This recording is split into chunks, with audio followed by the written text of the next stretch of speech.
السلام عليكم ورحمة الله وبركاته. رب اشرح لي صدري ويسر لي أمري واحلل عقدة من لساني يفقه قولي. ربي زدني علما ربي زدني علما ربي زدني علما. Inshallah, today we'll be starting with, we'll be continuing on our study of Surah Qaf, and we'll be starting with the verses 12 through 14. And what's very interesting here is that this is the next section in which we're going to cover. So when we first started the study of Surah Qaf, we broke down the different ayat into different sections. The first two sections, we covered them over the last 2 weeks. The first section was verses 1 through 5, and it was talking about the magnificent nature and the miraculous nature of the Quran. The second section was verses 6 through 11, and it talked about all of the signs in which Allah subhanahu wa ta'ala presents around us and shows His power, shows our belief in why we should believe in Him. In this next section that we'll cover today, we'll cover verses 12 through 14. In this section, Allah subhanahu wa ta'ala, there are two things that are happening here. Allah subhanahu wa ta'ala is speaking very sternly to the Quraysh and advising them about what will happen if they don't believe, because Allah subhanahu wa ta'ala then presents examples of the nations that came before and what happened when those people didn't believe and where they ended up. And then Allah subhanahu wa ta'ala is also like the scholars say, that Allah subhanahu wa ta'ala is also consoling the Prophet. It serves as a consolation to the Prophet. So letting him know that there are messengers who had come before you, and those messengers that came before you, their people too disbelieved, and Allah subhanahu wa ta'ala dealt with those people accordingly. So in ayah number down there,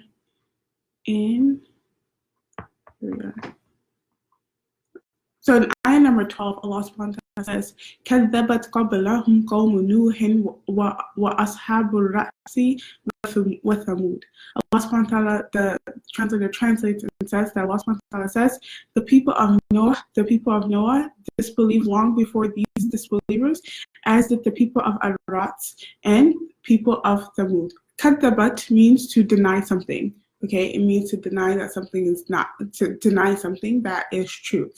To just deny something. قَبْلَهُمْ, before them. Who, the hum means them. Who is the hum going back to? The hum is going back to the Quraysh. So Allah subhanahu wa ta'ala says, كَذَّبَتْ قَبْلَهُمْ قَوْمُ. Qawm means people, a nation. So people before them, they disbelieved, they denied the truth before the Quraysh, meaning that this is not the first time that this has happened, and because it's not the first time that this has happened, let's look into examples of when it happened before. So then Allah subhanahu wa ta'ala says, first, Qawmu Nuh, the people of Noah. The Prophet Nuh alayhi salam is talked about in numerous places in the Quran, similar to how the most talked about prophet in the Quran is Musa alayhi salam, and then you have other prophets that are talked about like Ibrahim alayhi salam, and then you have the Prophet Nuh alayhi salam, who's talked about in many different places. And there is an entire surah that's dedicated to his story. Nuh alayhi salam was one of the earliest prophets, and one trait that he shared, one connection between him and the Prophet was that Nuh alayhi salam was sent to a couple of people. He wasn't just sent to a small group of people, he was sent to a lot of people. And he was told to take that message to a large group of people. Nuh alayhi salam preached to his people for 950 years. And so to Nuh, Allah subhanahu wa ta'ala talks about the difficulty in which he experienced calling to his people. Allah subhanahu wa ta'ala says, Allah subhanahu wa ta'ala says that Nuh alayhi salam says, Allah subhanahu wa ta'ala details the story here, and Nuh alayhi salam says, Rabbi inni da'awtu qawmi laylan wa naharan.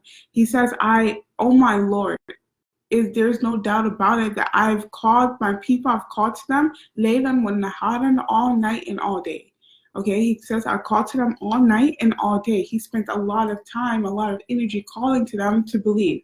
And then he says, فَلَمْ يَزِدْهُمْ دُعَائِي إِلَّا فِرَارًا. That the more I called to them, they just ran away. The more that I called to them, they ran further away from the message.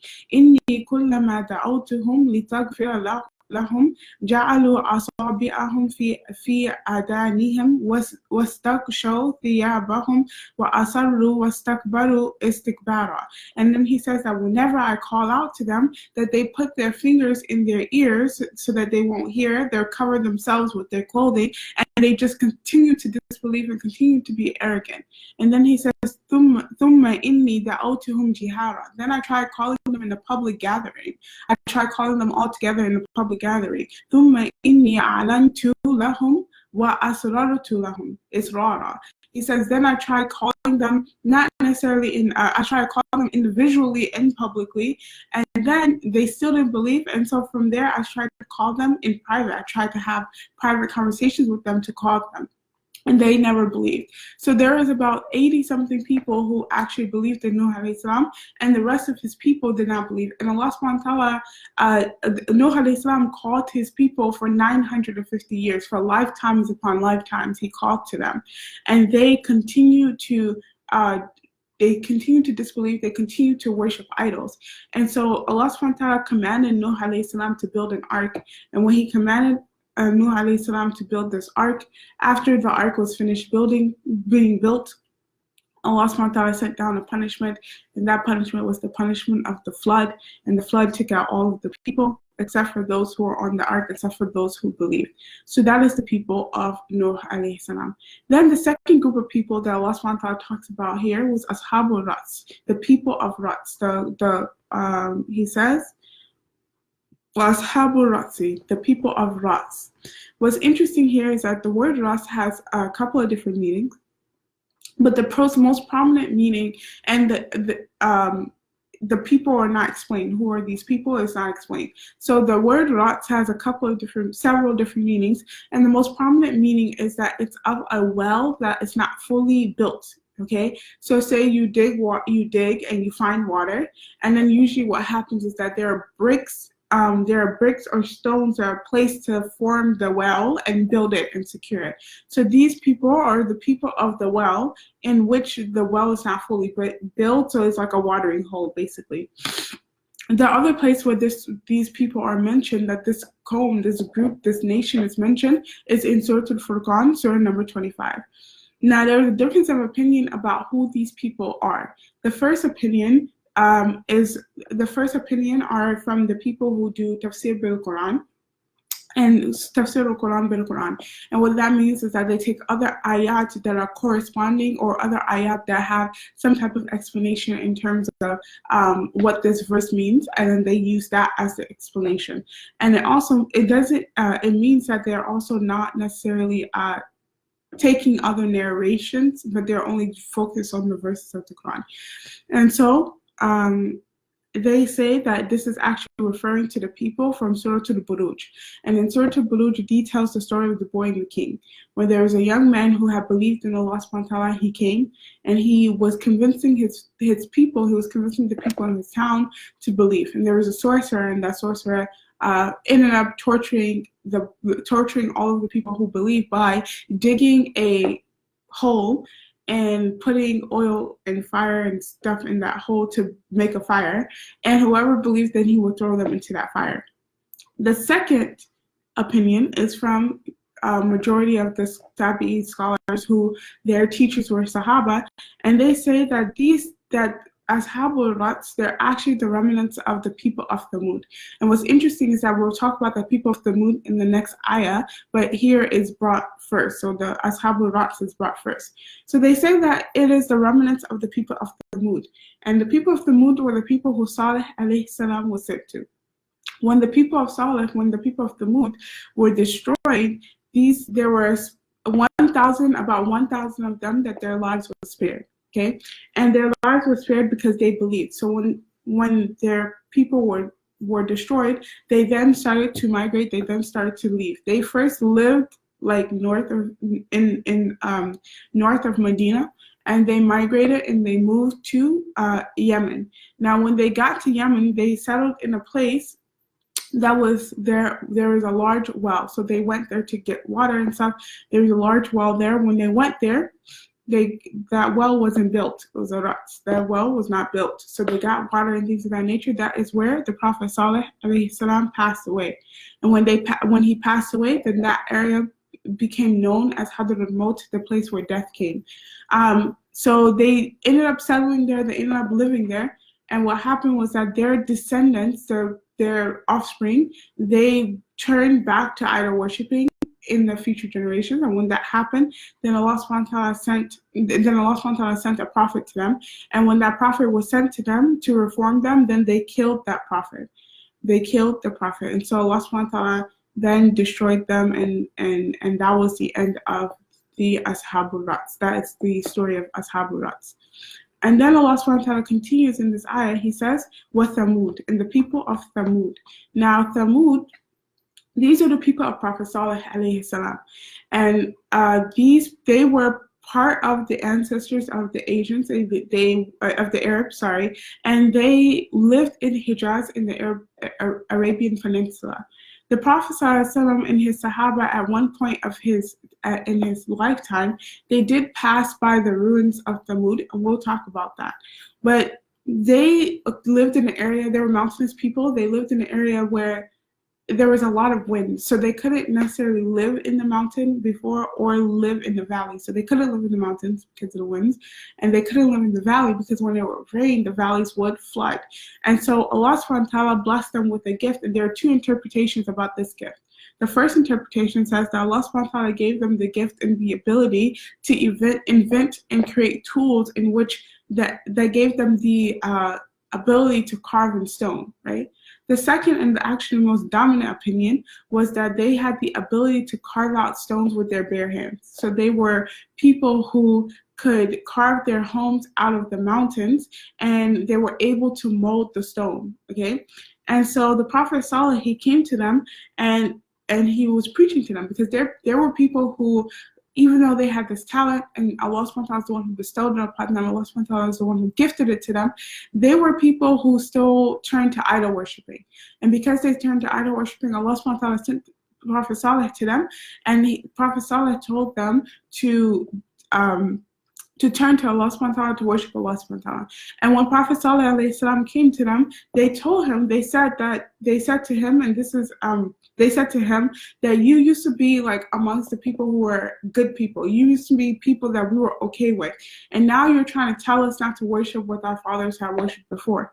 And so Saleh told them, and he told them that this is a message from Allah subhanahu wa ta'ala. Like, you have to believe in that. So they disbelieved completely. Then they said, okay, you know what? They challenged Allah. They said, okay, we will believe in this God. We'll believe in what you're telling us to believe in if you send a miracle. And what is that miracle? We want for a she-camel to come out from the mountain, literally to come out from the mountain.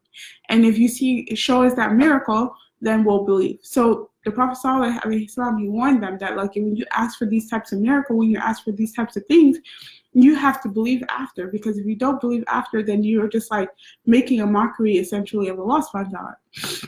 So Allah subhanahu wa ta'ala made it happen. Allah subhanahu wa ta'ala, Prophet Saleh made dua, and then Allah subhanahu wa ta'ala made it happen that the she-camel emerged and it came from the mountain.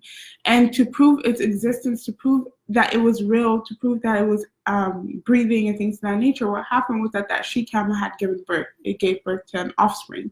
Now, the she-camel was described to be huge. It was described to take a lot of provisions, to take a lot to keep it alive. So what it would do was it would drink all of the water from the pond, and it will also, when it grazed, it grazed everything. It ate everything. And so the people, they came to a conclusion.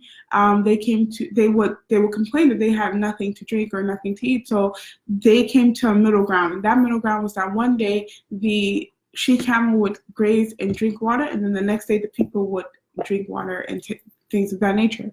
And that was part of the miracle, because the she-camel would drink and eat every single thing, but when they wake up the next day, then it was an abundance there left to feed everybody.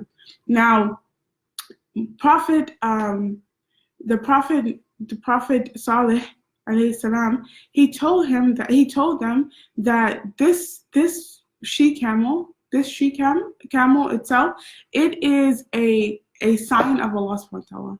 It is one of the sacred things of Allah subhanahu wa ta'ala. You cannot mess with it, don't kill it, don't touch it, don't breathe on it, don't come near it, don't do anything. So what they did was they decided to kill the she-camel. So they killed the she-camel and they killed the she-camel's offspring. And when they did that, and when they did that, they killed the she-camel, they killed the she-camel's offspring. And when they did that, then Allah subhanahu wa ta'ala told Salih to give them the warning of the punishment. And that warning was that for them to stay in their homes for 3 days, because the punishment was coming in 3 days. And so when they were in their home, they were there for 3 days, and then Allah subhanahu wa ta'ala sent the punishment to them, and the punishment was sayhatan wahidatan. It was this single blast. And the way that blast is explained to be something so loud that your head like pops off. Like that is how they were dealt with. And so that is how the people of Salih alayhi salam was dealt with. Now, in the last fight, in the longest expedition of the Prophet ﷺ for the Battle of Tabuk, the Prophet ﷺ and his companions, they were traveling for the expedition of the Tabuk, and on their way there, they passed by the ruins of Thamud. And when they passed by it, the Prophet ﷺ covered his face, and he said that this is the place where the wrath of Allah came down. And some of the Sahabas, they wanted to go and they wanted to look at the mountains because they had heard about the people of Thamud, how they had crafted their homes out of mountains and things of that nature, how they carved their homes out of mountains, and they wanted to go and see it. And the Prophet ﷺ told them that you can only go and see it if you're crying, because this should be served as a reminder. Like this is serve as a reminder, because the wrath of Allah subhanahu wa ta'ala came down here. So there needs to be this is a place of repentance, and not like you don't go there just to visit. So then Allah subhanahu wa ta'ala continues in the next ayah, in ayah number 13, he says, وَعَادٌ وَفِرْعَوْنُ وَإِخْوَانُ لُوطٍ. He says, وَعَادٌ, and the people of, and Ad, meaning the people of Ad, وَفِرْعَوْنُ وَإِخْوَانُ لُوطٍ. So Ad, they were also people from the Arab descent, and they were people who were known for their physical strength. They were very strong people, and the Prophet Hud alayhi salam was sent to them.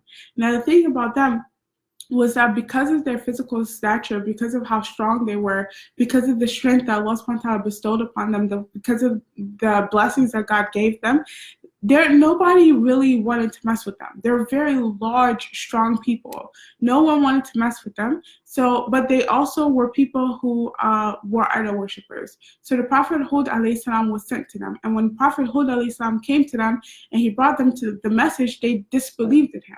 But not only did they disbelieve in the message, they were very arrogant about their disbelief. And their arrogance in their disbelief was so terrible that they will launch arrows in the sky, saying that they killed the God that was in the sky. And so Allah subhanahu wa ta'ala, he dealt with them for 7 days, for 7 nights and 8 days. He sent them a wind that was like a tornado. And it was so strong that it would just pick them up. And mind you, there were people who believed in their own strength. They thought that they were so powerful. They thought that they were so much better than anything, that nobody could take them down. And here Allah subhanahu wa ta'ala sends to them wind, and that wind is tossing them around. And the aftermath of all of that punishment was that they were the only thing that was left in the ruins of the land were just the trees and things of that nature scattered around like the aftermath of a tornado. The next group of people was Fir'aun. What's interesting here is that Fir'aun is a person to the people. Like he's not. It could have said Qawm Fir'aun, right? Because they're his people who also disbelieved in things of that nature. But what's interesting here is that Fir'aun himself was responsible for a lot of the reason why his people disbelieve. Okay, so Allah subhanahu wa ta'ala says in Surah Qaf, he says, فَأَضَلَّ فِرْعَوْنَ قَوْمَهُ, that Fir'aun is the one who turned his people away. He's the one who misguided his people, in the sense that Fir'aun, the way that he was that he was even terrible to his own kind, his own people, if they didn't do what he asked them to do. So he would torture and beat and kill just to have things go his way. The story about Fir'aun is documented in many, many areas of the Quran. Musa alayhi salam was sent to the people, to Fir'aun, and Fir'aun was somebody who enslaved the Banu Israel, and he claimed to himself to be God. Okay, he took the claim that he himself is God. And Allah subhanahu wa ta'ala sent Musa and Harun to free Banu Israel from slavery. And he further, not only did he further disbelieve, but he further tried to persecute and punish those who did believe. And so Allah subhanahu wa ta'ala dealt with him by having the sea split, and the sea then swallowed him. And that is the end of Fir'aun. The next section was where Allah subhanahu wa ta'ala says, وَإِخْوَانُ لُوطٍ, and the brethren of Lut. Now Lut alayhi salam, his community, he was the nephew of the Prophet Ibrahim alayhi salam. So Lut, he was living in the same time towards the end of the life of Ibrahim alayhi salam, so he was living in the same time of Ibrahim alayhi salam. The people of Lut, the community of Lut, they were very, very much so known for that they committed shirk. And they associated partners with Allah subhanahu wa ta'ala. And they had another dominant sin in which they committed, which was homosexuality. So Lut alayhi salam came to his community, and he called to them, because he called to them to believe in Allah subhanahu wa ta'ala, and he called to them to follow the principles and the guidelines of Allah subhanahu wa ta'ala. And those people too, they refused to follow that, and so Allah subhanahu wa ta'ala then dealt with them accordingly. Then Allah subhanahu wa ta'ala ends off in ayah number 14. He says, وَأَصْحَابُ الْأَيْكَةِ وَقَوْمُ تُبَّعٍ. He says, and the people of Aika, okay, Aika means a dense forest, like a forest that's dense, has a lot of trees. And these people, they lived there, they resided in this forest. But this forest was located in another place that we know called Midian. And the prophet that was sent to them was the prophet Shu'aib alayhi salam. So the Prophet Shu'aib was sent to them, and they engaged in a type of shirk that was actually a bit different. They didn't worship idols, they actually worshiped the biggest tree that was in the forest. So the biggest tree in the forest, that is what they worship. And they also had another issue in terms of how they were, that Prophet Shu'aib alayhi salam was calling them away from. And their other issue was that they had very unethical business dealings, which was terrible because that is what tears societies apart. And so Prophet Shu'aib was calling them to that belief, and to the belief of Allah subhanahu wa ta'ala. And when they disbelieved, Allah subhanahu wa ta'ala dealt with them accordingly. The next group of people that Allah subhanahu wa ta'ala mentions, he mentions وَقَوْمُ تُبَّعٍ, the people of Tubba. Okay. Now, what's very interesting here is that the people of Tubba, according to Ibn Kathir, Ibn Kathir says that there are narrations from different companions of the Prophet ﷺ that talk about who Tubba is or what Tubba is, because it's not a place. It's talking about a particular type of a person. And so the people who were the companions of the Prophet ﷺ, who were previously exposed to previous scriptures like the Torah and the Injil, that they had different narrations about this. And so Ibn Kathir brings some narrations from Abdullah bin Salam, who was a Jewish rabbi before he became Muslim, before he accepted Islam in Medina. And he says that this is the story that Tubba was, this is the story of the people of Yemen, okay? And Tubba was a title. It was a title like Najashi, meaning like the king, the ruler, the person who was in charge at that time. So this story is talking about, though, a particular ruler, a particular Tubba in Yemen. And the guy, what he did was he really rose to power very quickly, and he built a very large army. And what he did was he sent these armies out, and when he sent these armies out, then he conquered a lot of land, all the way to Central Asia. Now, one of his conquests, he's coming back, and he passed by a small farm town called Yemen. And the thing about called Yathrib, sorry. And the thing about Yathrib is that Yathrib is modern day Medina. So when he passed by Yathrib, he wanted to take over it, he wanted to conquer it. And he went in to conquer, then there were two rabbis there. And those rabbis told him that there's a prophecy about a prophet that's going to come, and that prophet's going to live here. So you cannot take over this land, okay? You cannot take over this land. It's not going to be good for you. So Tukba, this king, he asked the two rabbis, he said, oh, can you guys be a part of my shura, a part of my council board? Because, my advisors, basically. And so they said yes.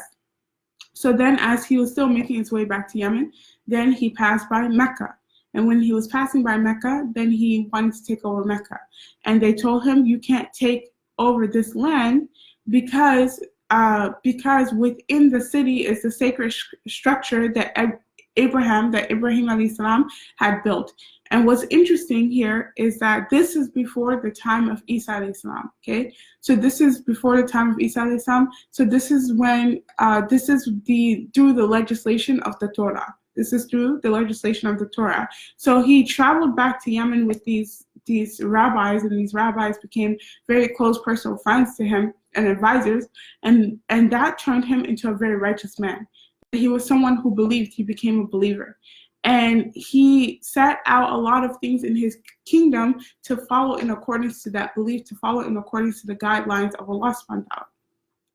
He ended up passing away, and when he passed away, then his people reverted back to idol worshiping, and they became very war-hungry people, and they just did not deal with people in the best way possible, and they weren't very good. And in that light, then Allah subhanahu wa ta'ala then sent the punishment onto them and dealt with them accordingly. Now, it's narrated by Aisha radiallahu ta'ala anha that in the time of the Prophet she had said that no one should curse Tubba, no one should curse this man because he was a pious man, okay? And it was his people who lost their way, meaning that he did his part. He did what he was supposed to do. He was a believer, but his people then are the ones to turn away. So we've covered a lot so far. I'm going to do a quick review of the ayat before we cover the last portion of this ayat. Allah subhanahu wa ta'ala says in the beginning of this portion, where Allah subhanahu wa ta'ala is now talking very sternly and bringing the examples of the people who came before, he says, كَذَّبَتْ قَبْلَهُمْ قَوْمُ نُوحٍ, that people before, nations before, the people of Noah disbelieved long before these people, were Ashabul Rats, and the Ashabul Rats too, they disbelieved, with Thamud, and the people of Thamud, similarly, they disbelieved. And then Allah subhanahu wa ta'ala says, in ayah number 13, he says, وَعَادٌ وَفِرْعَوْنُ وَإِخْوَانُ لُوطٍ, and the Ad and Fir'aun and the brethren of Lut, وَأَصْحَابُ الْأَيْكَةِ, and the forest dwellers, the people of Aika, وَقَوْمُ Tubba, and the people of Tubba, they too disbelieved. Then Allah subhanahu wa ta'ala ends it off by saying, kullun, all of them, kaddaba rusula, they all disbelieved in their messengers, in the messengers. فَحَقَّ وَعِيد, and so my warning was realized. My warning is what was promised. Okay, it was there. Haqqa means something to be proven truth, something that happened. Okay. And then wa'id means warning. So Allah subhanahu wa ta'ala is saying that this warning was proven to be true, and it just happened. Because a lot of them, they didn't believe in the punishment of Allah subhanahu wa ta'ala, that their prophets will come and their prophets will warn them, and they will say, well, when is this punishment of your Lord coming? When is this punishment of your Lord coming? And the punishment of Allah subhanahu wa ta'ala, the promise of Allah subhanahu wa ta'ala was proven to be true. So we'll stop here, but just before we close off, in these ayahs, the theme that we discussed is that, one, yes, it was a strong and stern address to the Quraysh, and showing them that, listen, this is what happened to the people who came before you, who disbelieved. But it also served as a consolation to the Prophet ﷺ. And it's so beautiful because Allah subhanahu wa ta'ala is telling the Prophet ﷺ that, listen, you're on this mission. Like, think about it. Allah subhanahu wa ta'ala is telling the Prophet ﷺ, you're on this mission and you're putting an effort day in and day out. And there are so many people who are not believing. There are so many people who are, not only do they not believe, but they're turning away from you. They're treating you badly. They're treating the people around you badly. And they're acting in a way that it can be disheartening. But then Allah subhanahu wa ta'ala, then what he does is that he gives the Prophet ﷺ, he gives him an example. He gives him people who have went through this before.